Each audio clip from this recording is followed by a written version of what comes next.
எல்லாருக்கும் வணக்கம். ரென்னா வீட்டு சமையல் இன்றைக்கி ரொம்ப சிம்பிளான அதே சமயம் ரொம்ப டேஸ்ட்டான கத்திரிக்காய் பிரட்டல் தான் பார்க்க போகிறோம்.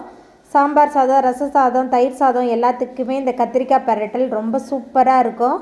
ஒரு சிம்பிளாக ஒரு ரெசிபி செய்யணுன்னா கண்டிப்பாக இதை நீங்கள் ட்ரை பண்ணி பாருங்கள். ரொம்ப சூப்பராக இருக்கும். கத்திரிக்காய் சாப்பிடாதவங்க கூட இந்த முறையில் நம்ம சமைச்சு கொடுத்தா ரொம்ப விரும்பி சாப்பிடுவாங்க.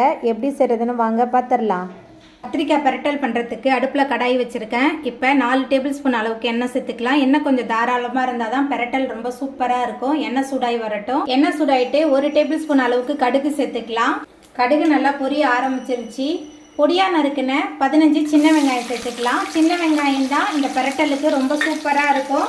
இது கூடவே கொஞ்சமாக கருவேப்பிலை சேர்த்துட்டு நல்லா கலந்து விட்டு வதக்கி விட்டுடலாம். சின்ன வெங்காயம் நல்லா வதங்கணும், நல்லா வதக்கிடலாம். சின்ன வெங்காயம் நல்லா வதங்கி வந்துருச்சு. அதுக்கப்புறமா இதில் 1 டேபிள் ஸ்பூன் அளவுக்கு இஞ்சி பூண்டு விழுது சேர்த்துடலாம். இஞ்சி பூண்டோட பச்சை வாசனை போகிற அளவுக்கு நல்லா கலந்து விட்டு வதக்கி விட்டுடலாம். சின்ன வெங்காயம் நல்லா வதங்கி இஞ்சி பூண்டோட பச்சை வாசனை போயிடுச்சு. அதுக்கப்புறமா நம்ம நீளமாக நறுக்கி வச்சுருக்கிற கத்திரிக்காய் சேர்த்துக்கலாம். கத்திரிக்காவை பிரட்டலுக்கு நீளமாக தான் நறுக்கி சேர்க்கணும். கத்திரிக்காய் சேர்த்துட்டு கொஞ்சம் நேரம் இந்த எண்ணெயிலே நல்லா வதக்கி விட்டுடலாம்.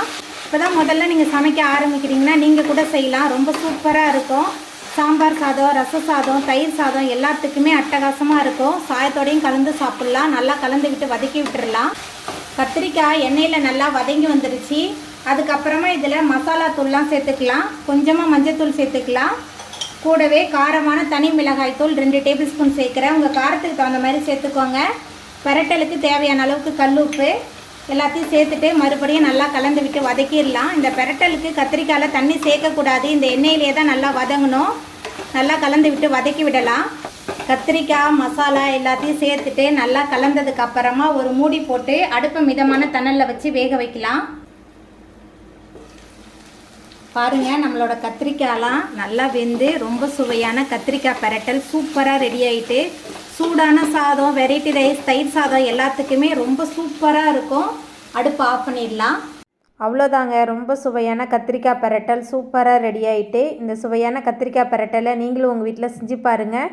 இந்த வீடியோ உங்களுக்கு பிடிச்சிருந்தா லைக் பண்ணுங்கள், ஷேர் பண்ணுங்கள், கமெண்ட் பண்ணுங்கள், சப்ஸ்கிரைப் பண்ணுங்கள்.